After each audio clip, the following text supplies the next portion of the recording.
Hey everyone, welcome back to Mike's Movie Talk. It's been a while. It's been about what, like 4 months. And we're back.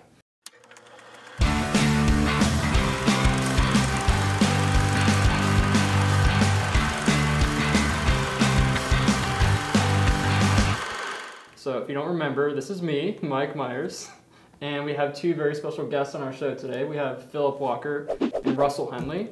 And so, what are we talking about today? I see some things on Phillip that might clue you in on what movie we are talking about. Who is that? This is that's Remy. This is my guy from Barnyard, right? Is that a rat? This is my little chef.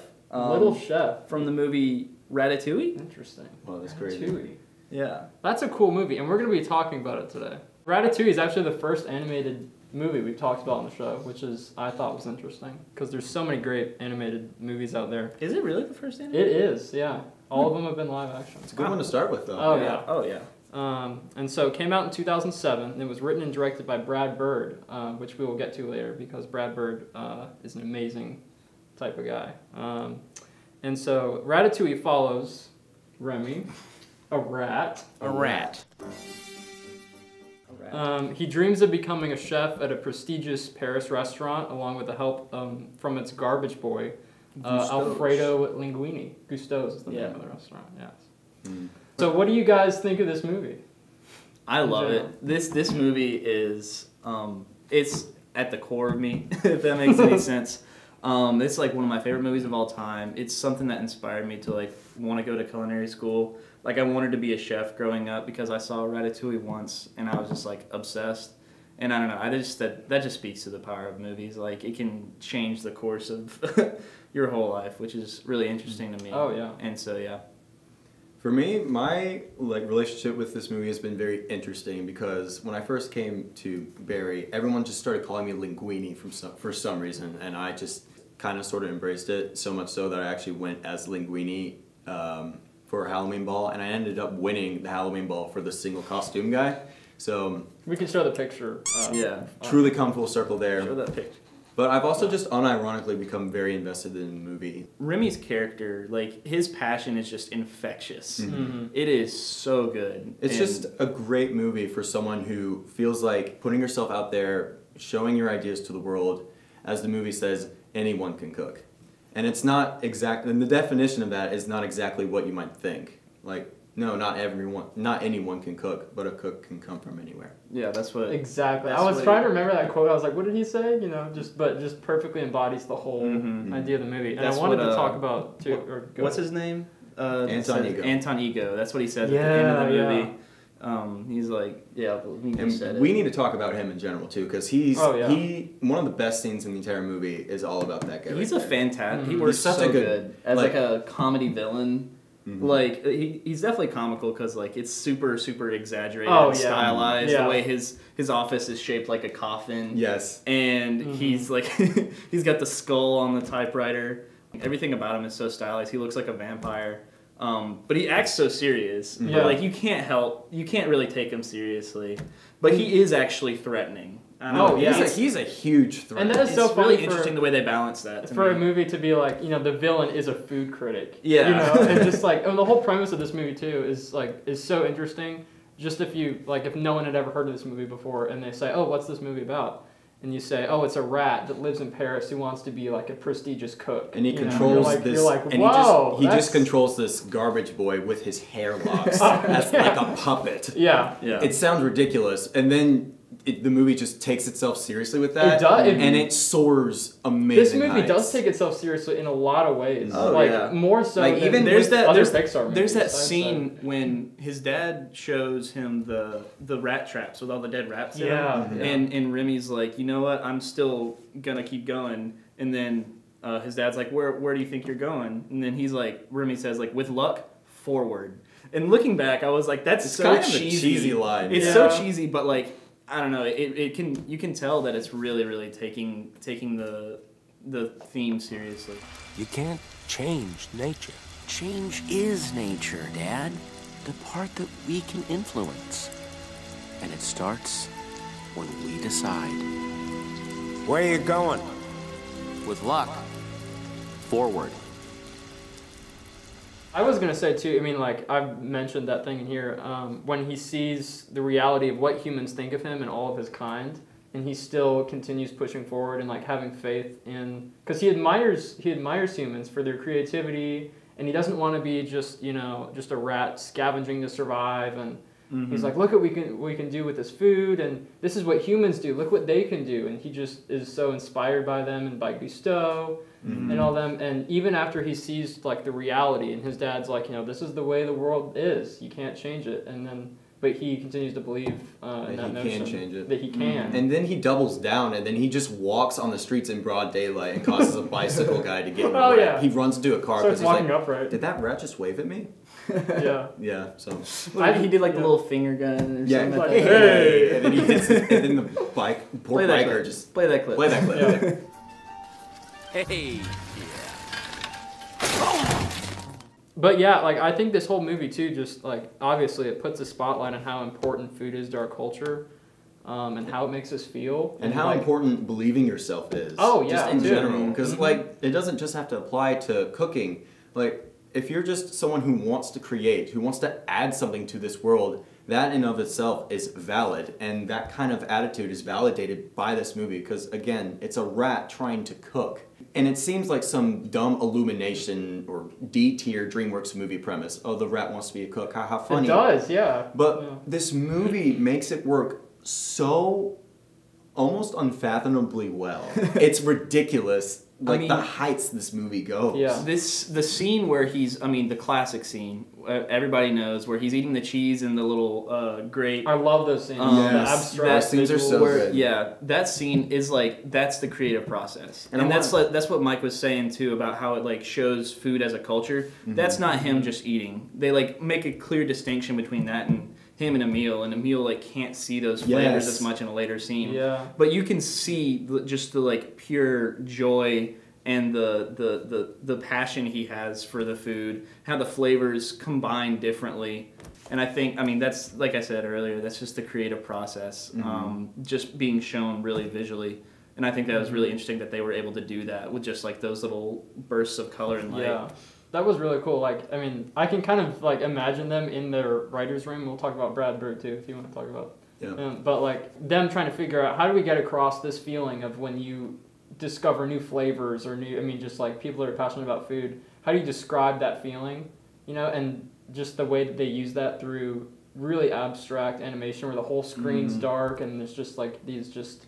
And it makes so much sense, too. It's really cool. And it goes back to being super simple, too, if you think about it. It's just like, it's animation at its like base form. Yeah. They take away all the elaborate CGI, all the background of the house and super big detail. It's just Remy in a black screen. And it's just Remy in a black screen and just a few little, I'm sure you could have animated that on Flash, Oh, yeah. Microsoft Paint. Yeah, exactly. And I think that's one thing that works so well about that scene is like simplicity is sometimes like the best. Yeah. For like really showing something like that. So yeah. Absolutely. So you are a big fan of Brad Bird. Yes, let me pull up the Wikipedia page of Brad Bird. So Brad Bird, I don't know what else to say. He makes some of the best animated movies of all time. I will fight you on this. Don't be scared. This man came out of the gate with The Iron Giant, which is already one of the most acclaimed movies. And then The Incredibles, fantastic movie. Ratatouille, fantastic movie. Like, those are some of his most notable works. He made one recently, didn't he? He made one of the recent Pixar movies? He did Incredibles 2, I think. Yeah, but... That wasn't his best. That wasn't as good, but... Well, that's a whole other discussion about how he was completely rushed because Disney, was like, deadlines. Because what ended up happening was Toy Story 4 became the more important movie. And they're like, well, we got to have a movie to come out during this window. Because like, Even more of a trash movie, but that's just me. I honestly... Hot take. Okay, that's another discussion. That's another day. That's another Yeah. day. We're talking Ratatouille. Yeah. But anyway, yeah, Incredibles 2 was just rushed out, and Brad Bird didn't have enough time to really rough out the kinks in the script. And it's depressing because it's one of the most anticipated sequels of all time, and the higher-ups were just like, well, we'll just shove it out and put Jack in it, it'll be funny, haha, raccoon moment. So, but it's still, like, even still, there are some ups, and there's some serious, like, topics in the movie. Like, the thing about Ratatouille, which I don't think people really understand enough. I don't think it's a kids movie.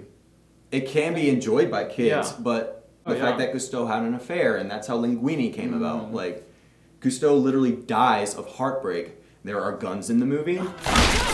There's almost nudity in the movie with the scene where he's like... With paintings. Yeah, there's that really sus painter It dude. is France after all.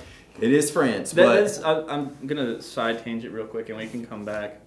But I just want to say really quickly that, like, I don't know, Paris and everything, the way they depict it, so cool. Yeah. It's so good. good. I think it's phenomenally well. We can get back to all the animation because I wanted to talk about all that stuff. The music, I don't know. Then they just have the culture of France really nailed down. I mean, I've never been there or anything, but I can tell that's a clear distinction in different culture, and they just like really went into it.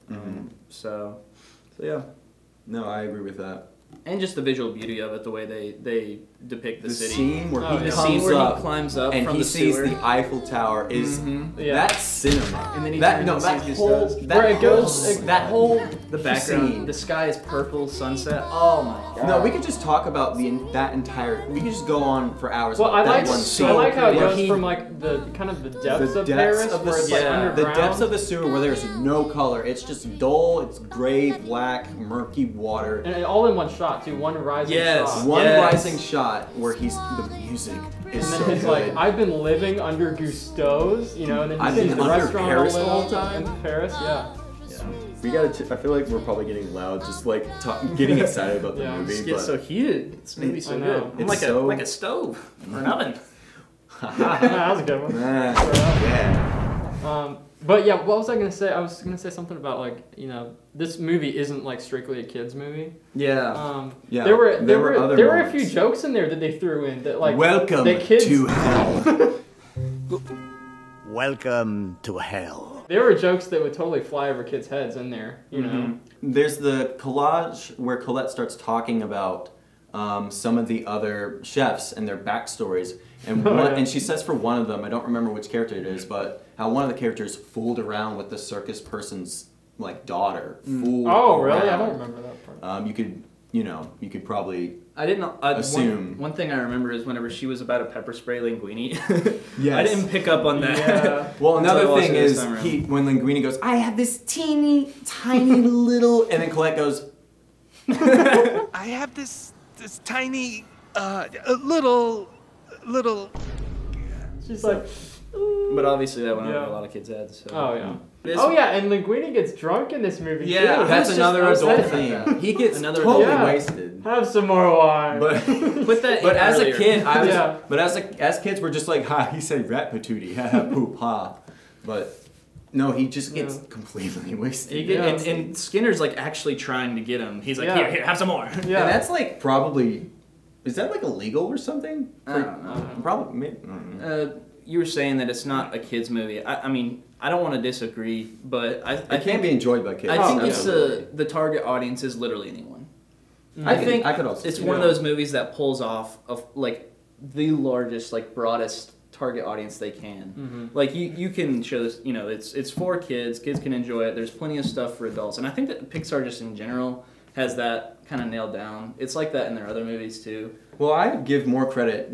I mean, Pixar makes phenomenal movies on their own. Don't get me wrong, but in that regard, I would give most of the credit to Brad Bird because you Yeah, got to think I can about see that. the Incredibles too, dealing with midlife crisis. really, and, yeah. Like Family Elastigirl thinks her husband is having an affair with someone. It's a family that's basically They're falling like, apart. how do we keep this marriage together? Yeah, You know? it's a marriage These aren't that's- themes for kids. Yeah, that and they it's can understand. I mean, it's so Yeah. uncomfortably You know? real at Yeah. times. Like that Yeah. movie is it again. Credit to Brad Bird's writing. He makes kids movies that adults truly can get invested in. Oh, And I yeah. just think in a world where we have Minions: The Rise of Gru, and other schlop like that. Yeah, I wanted to talk about too. Just like this movie came out 2007, so that was 15 years ago. Was it? Yeah. I hope. Yeah. I don't know. And I wanted to talk about too, because this is something that just interests me.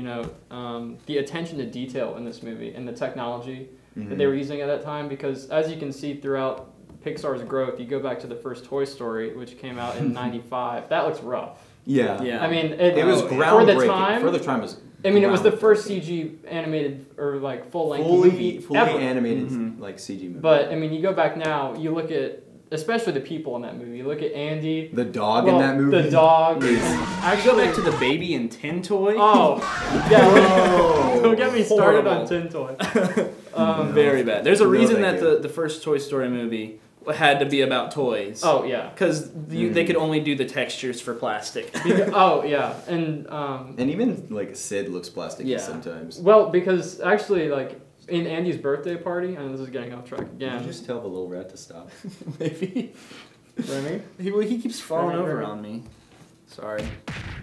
Cut that.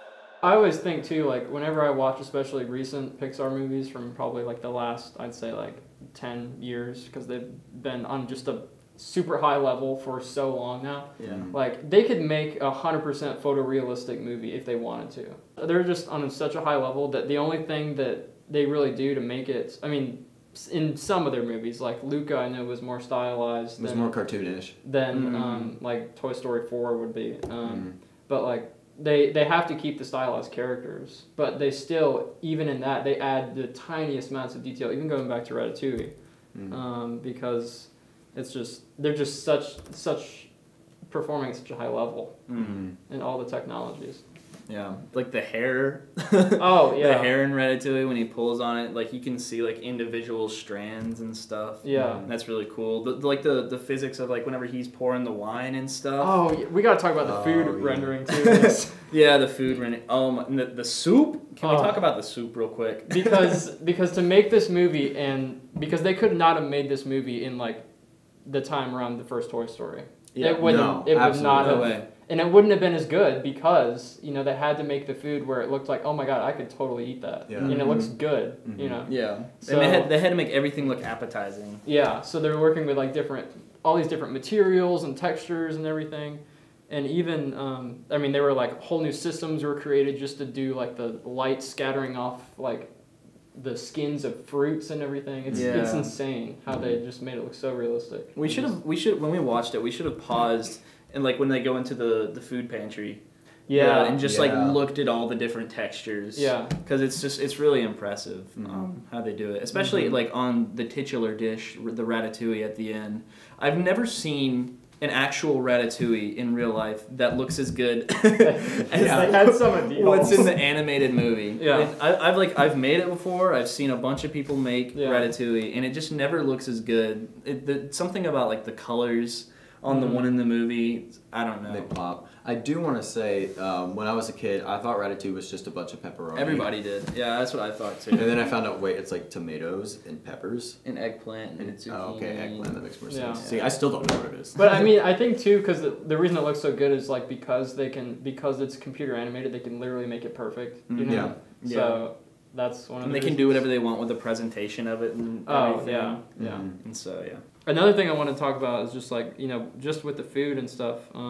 I mean, not only the food, but like I looked up and it says a Pixar employee jumped into a swimming pool wearing Linguini's uniform just to study the effects of how the uniform stuck to the skin and the translucency of the clothes. Oh, wow. Because remember when he fell into the river? Yeah. You know, just like every tiny little detail like That's that you fascinating. never think of. That is awesome. They're like, how does the cloth react, like the cloth simulation, how does that react to water? And how does it react when he's, like, the movements of everything? And even, like, the light diffusing through his hat when you can see Remy's shadow in the hat and stuff like that, just everything. They could not have made this movie even in, like probably, like, they could not have made this movie in, like, 2000, probably. Yeah, no way. You know?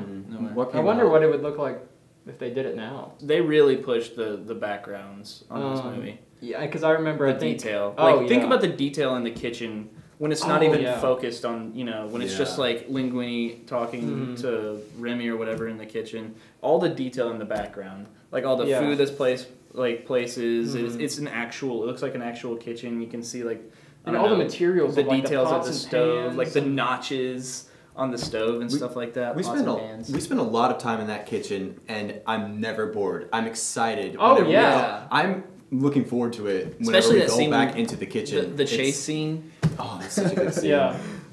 It really shows it off. Which says so much about like the movie, because if you would have just taken all this out of context and we're like, oh yeah, the kitchen in Ratatouille is so exciting. Like, be like, what? It's just a kitchen. It's just a what kitchen. Are you talking about? But they make it that way. Like, that's another this thing. This is about a rat who wants to cook? What? That's no so one, stupid. No one else could have done this movie and made it this way. Yeah. Like, DreamWorks couldn't. Illumination sure as heck couldn't. And I'm convinced not even Walt Disney could have. And they want to make it a musical, and then... Who knows what... I mean, it's interesting to think about what Walt Disney would think of Pixar and stuff nowadays. Yeah. I don't know. I mean, I'm sure he'd be impressed. Oh, yeah. I wanted to go back to Linguini specifically because we were talking about, you know, super detailed things, which we may just spend the whole episode talking about. But this is Mike's Tech Talk. I wrote an essay about Ratatouille, like my junior year of fall semester, and something I discovered about the design of Linguini. Oh yeah. They purposely made his nose kind of like pointed and his eyes kind of like shapen to where they're not really in front of his face, they're kind of out to the side. Oh, really? They purposely designed him to look rat-like, which is great when people think you look like Linguini, that Linguini was specifically designed to look like a rat. You know the scene where Skinner's reading the letter and he's like, his eyes, that was me reading that, realizing Linguini looks like a rat? So, oh my God. I just think that's funny because, I you did know, not know that. I had no idea. Linguini looking like a rat makes sense because he's the one with the rat. So. I guess. Yeah, I get that. And another thing I want to point out, and this is more pointed out directly in the movie, all the other rats in the movie always walk on their fours, but Ratatouille the rat, Remy always, like, he doesn't always, but when he's really getting creative about something, he's always walking on just his back two paws, and then he keeps his front paws clean. Then Emil's like, why are you walking on your hind legs? You know, He's Dad like, told us not to do that. Yeah. And that's also like, I don't know, that's like one simple thing that I just kind of like made this connection right now. Like you said, Dad told us not to do that. That's what Emil says in the movie. But that's a daily example of Remy kind of going against what he was taught. You know? Yeah. Of him kind of like writing his own story and like taking a new path, actually creating a change every single day. And so I think that's really interesting, and it's clearly helpful too because he keeps his paws clean. You know, it's an evolution. The scene where he like washes his hands with just the one little drop of water. The one little drop of water. Oh man, anyway. I wish I was small. I wish I was a rat. But like another thing I want to point out, whenever Remy is like excited and ready to cook, like he's always walking like that. But when he's scared or sad, he returns to his instincts. Like when he's in the jar. When he's in the jar, he's in, like the he's way like, he is so rat-like, and I love that attention to detail. Where like, oh yeah, this is a rat. He really looks like a rat in that scene. Whereas in all the other scenes, he looks more human-like, except for the scene where his whole family raids the pantry in Gusteau, and then they kick him out, and he's like really upset and sad, and he starts walking all fours again because he says, "I lost my appetite." That was such a good that hits scene. hard. That hits hard. Because everything was going so great, you know? And Yeah. then, but then it got to that point where, you know, Remy and Linguini had such a good relationship, and then it gets to a breaking point where he's got to tell people, you know, okay, look, it's this rat, and then half the staff, or all the staff walks out. You know, it's really so well paced. heart-wrenching. It's really well paced. Yeah. Both the character and ego in of itself. Like the character ego and just ego itself gets to both of them because, you know, Remy's like, I'm actually doing this, and Linguini's like, no, I'm actually doing this. So, and you know, that starts happening when Anton Ego shows up. Yeah. But I was saying the pacing of it is just really good. The way the plot just unfolds, it's very natural. It's like at just the right speed, you know. It's very little filler. The only part of the movie that I would consider filler is the chase scene where Remy is running away from Skinner. Like that's the only scene in the movie that I feel like is more oriented towards kids, and even still, it's a fun scene. Yeah. I mean, it definitely it adds. I know it's a talking rat, but it adds that little element of fantasy too, especially whenever like he flies with the paper. Oh yeah, that was a little ridiculous, but I have to remind myself it's a rat controlling a human with his hair. Yeah. Oh yeah, that's one major aspect. See, like that's the thing. Like you forget how ridiculous the premise is. I know how you do. Yeah. Seriously, we the audience take it. Oh yeah, It's such a good movie, man. And it's also let me we bring into the acting, Patton Oswalt's voice acting of Remy. He's really good. I'm a big Patton Oswalt fan. All the voice acting is really good. He makes the rat kind of, I don't know, more easy to identify with. He makes him more human. Yeah. Right off the get-go. Yeah. Too. All the inflection, and he puts a lot of emotion into a rat, which is funny to say. Well, I mean, the animation also has a lot to do with it, but definitely those voice lines help. Yeah. I could say that with like so many other Pixar movies, you know. Oh yeah. With non-human characters. Yeah. And they got a lot of. I mean, just the whole cast is good. I mean, I can't think of like a ton of huge names. I mean, I'm not sure about this, but I guess they got like a lot of French voice actors to play. Yeah, I'm not sure. A lot of the like background characters and like the other chefs in the kitchen. Yeah, we've talked a lot about Ratatouille. Is there anything else you want to? We've talked about rats. We've talked about patooties. Can we talk about how awful Skinner actually is? He's using like Skinner and Gusteau were friends originally. Like they were. Oh, he's completely exploiting Gusteau's name. And he's exploiting this dead man's name just wants money to make Frozen a brand. Like he's corporate. He's this awful corporate dude. Yeah. I mean, a lot of kids movies operate on the kids action-ish movies operate on the premise that you need a villain. You need a protagonist and an antagonist, which isn't always the case. And in like Skinner is definitely the villain of the movie, the primary villain. The primary villain, but at the same time, he's not like a prominent one, if that makes any sense. No, he's definitely he's still definitely the antagonist. I feel like he's like the immediate antagonist, and Ego is kind of he's not really an antagonist because he's not, but he's just like kind of there the whole time, like an overarching kind of element. I think Skinner is definitely more the antagonist than Ego is. Oh yeah.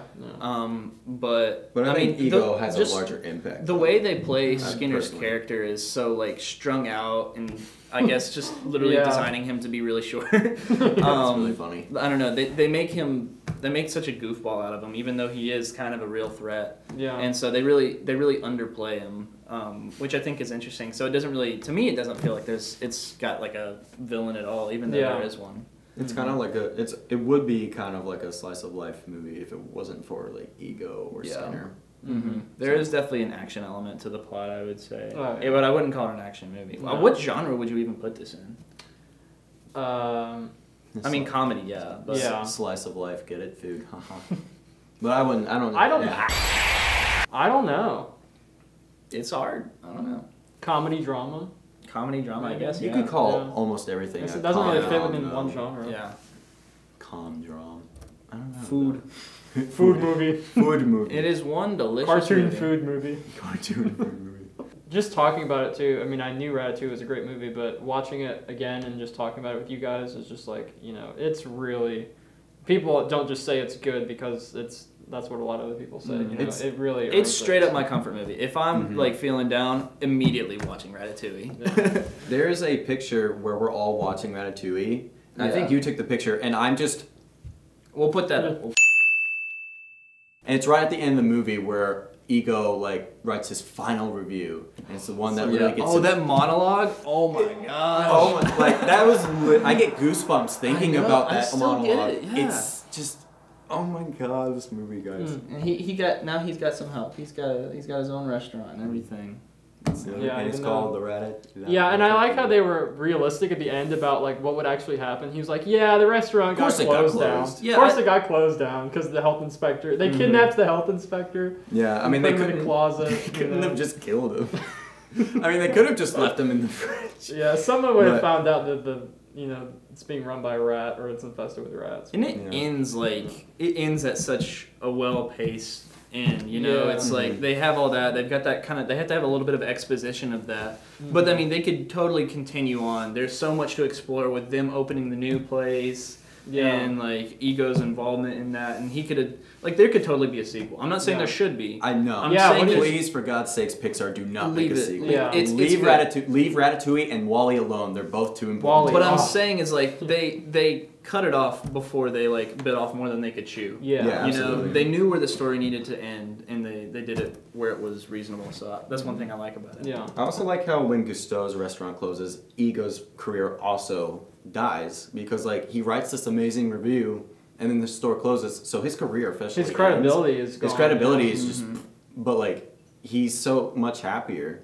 It's I truly, love his character, how they just turn this character around. Yeah, because like I feel like one of my favorite little tidbits about that scene where he eats the dish, or the ratatouille, the source of his power, the pen, which the pen was ultimately what ripped Gusteau of his reputation. When he has that dish and he remembers to just love and enjoy food, he drops the pin. The source of his power is just gone, and I think that's a phenomenal way to symbolize it with the slow motion. And God, I did not think about that. And he doesn't pick it up. He doesn't pick it back up. He doesn't just write anything. enjoys He just the food. He just eats. Oh, And so good. he smiles for the first time in the movie. Well, he probably does like an evil smile, but it's like genuine. His face does not look happiness. sinister for the whole movie. Yeah, exactly. Yeah. Like it's for the first time that all that sinister air is just gone. Yeah. And it's amazing also back to animation that they can actually make that distinction. Yeah. You know, in the facial expressions through animation. So. Yep. It says, I mean, the movie says in his monologue, especially, it says a lot of poignant things about like criticism. There's one specific quote that I'm thinking of is like, our criticisms at the end of the day are no more valuable than like, I forget what it is. I'd have to look it up. In many ways, the work of a critic is easy. We risk very little, yet enjoy a position over those who offer up their work and themselves to our judgment. We thrive on negative criticism, which is fun to write and to read, but the bitter truth we critics must face is that in the grand scheme of things, the average piece of junk is probably more meaningful than our criticism designating it so. What 7-year-old would understand that? Yeah, I sure did. Away Exactly. from it? No. Exactly. You know? That's again, this movie was made, I believe, more for adults because that entire scene, the monologue, and the characters reflecting on everything they've experienced, like Colette, Linguini, Remy's dad, they all reflect on everything that basically happened. Basically, what Remy accomplished, and that's not for the kids. The kids don't care. They like Ratatouille. That is just for the adults who understand. And just so many moments like that where I'm like, animation's not a genre. It's not a thing for kids. Animation should be taken more seriously. Absolutely. Amen. Guys, we love Ratatouille. If you can't, Yeah. you don't know. We would talk about the music more if we had time. But yeah. his name is Michael Giacchino. He did Jurassic World. That was one of his most recent things. He did Rogue One as well. And obviously he did The Incredibles and Ratatouille. So listen to his music. It's phenomenal. Oh, he did Up. He won an award for that. So good. Just had to throw Anyways, that in there. guys, thank you so much for coming on to talk about Yeah, this. fun. It's- Thanks for having it's us. One of my such- favorites. Such a good movie. There's so many topics. We could go on for hours about talking about every little aspect of this movie. That's how good it is. But thank you guys for coming on the show. Thank you guys for watching. And keep an eye out for the next episode. Bye.